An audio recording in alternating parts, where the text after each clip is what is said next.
new Trump administration 2.0 has ushered in an era of profound policy and priority shifts in federal agencies. And staying competitive in government contracting means having a good sense for what's coming next. If you want to get ahead, you need a clear line of sight on the evolving landscape. 59% of companies anticipate revenue growth, and that's pretty good, but below the level we saw last year, showing that the uncertainty exists in the market and it's causing agencies to pause. Things are changing rapidly, and companies now more than ever are looking to their peers for guidance on how to respond and adapt.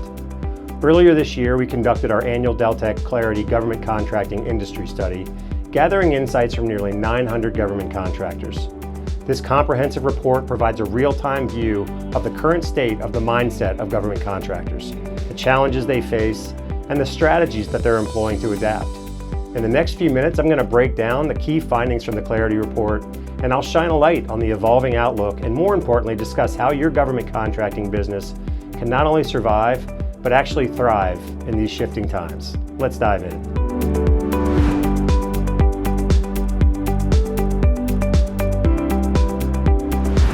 It's clear 2025 and Trump 2.0 is going to be a whole new era for government contracting.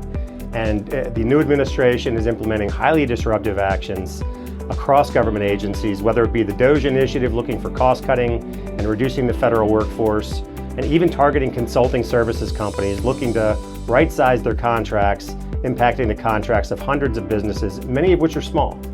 Companies need new strategies to address the challenges in 2025. That may be reevaluating your offerings and how they fit in the new policies and priorities of the new administration, or even messaging on your offerings may need a complete makeover, especially around the areas such as DEI, climate change, and consulting, to name a few. And companies need to be mindful of these evolving mission statements and policy shifts for agencies, making sure that your capabilities and your messaging clearly align with the agency priorities, with the emphasis on efficiency. During uncertainty, which is not new in the federal market, means sometimes being patient, but sometimes being more agile. You need to avoid the panic reaction that comes with new policies and cuts that are left in one area when it often brings opportunities in other areas. Contractors need to be students of the market. Be watchful of the changes. Look through the rhetoric and the alarmist headlines to find ways your business can adapt and be competitive. And shift your offerings to address new policies and priorities, and reassess your supply chains to remain flexible.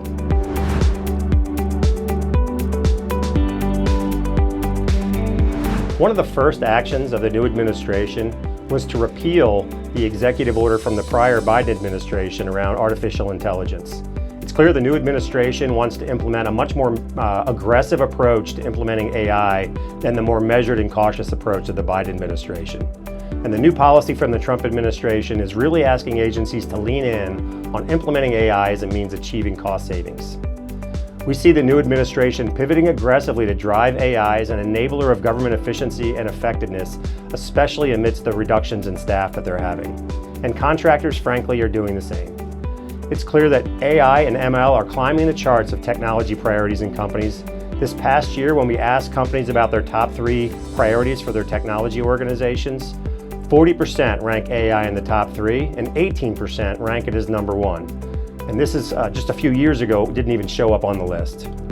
More respondents report actively using AI in their business operations, and this includes areas like cybersecurity and data management, using AI to find and qualify opportunities in their pipeline, especially earlier in the pipeline process, and then driven by labor and cost pressures, companies are looking to streamline their proposal development, analysis, and operational activities as well. So AI aligns with the Trump administration's prioritization for innovation and technology, especially to drive efficiency, but experts still caution against over-reliance. There's still the risk of AI hallucination, inaccurate content, and concerns about it taking data that's copyright protected and repurposing it in outputs that it might generate for companies. But it's clear, contractors firmly believe the properly deployed AI can be transformational to their business and to their solutions for government.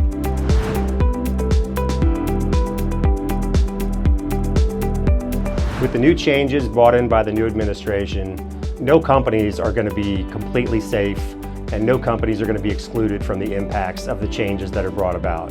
And I would say in the small business contracting community, this is especially the case. There's some good news in the government contracting space for small businesses. Federal agency spending on small businesses has steadily increased and is more stable than spending overall, and that includes during the prior Trump administration.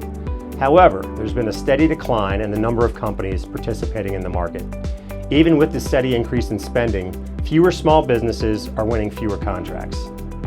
Clearly, the new administration has significantly changed the emphasis, especially on small disadvantaged business contracting, reducing the government-wide goal under the Biden administration of 15% to the statutory level of 5%. However, small business contracting remains important to the new administration, and the new leader in the SBA has specifically targeted ways to reduce the red tape and the regulatory overhead that small business contractors deal with.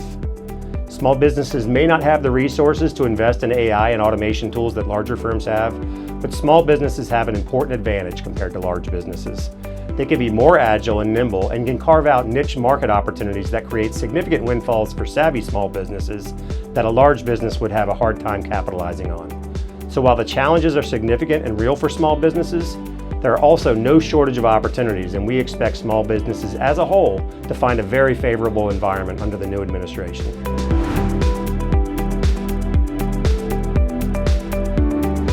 So what can we take away about 2024? Profits held up, that's great news. But with the new administration and the uncertainty and the complexity of navigating the market in 2025, it's a whole new ballgame.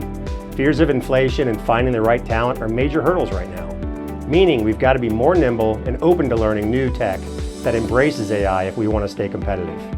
If you're looking for more insights and advice on what to do next, there's a lot more to unpack in the full 2025 GovCon Clarity Report. You can grab the full report on Deltek.com. And as always, if you have questions, we're here to help.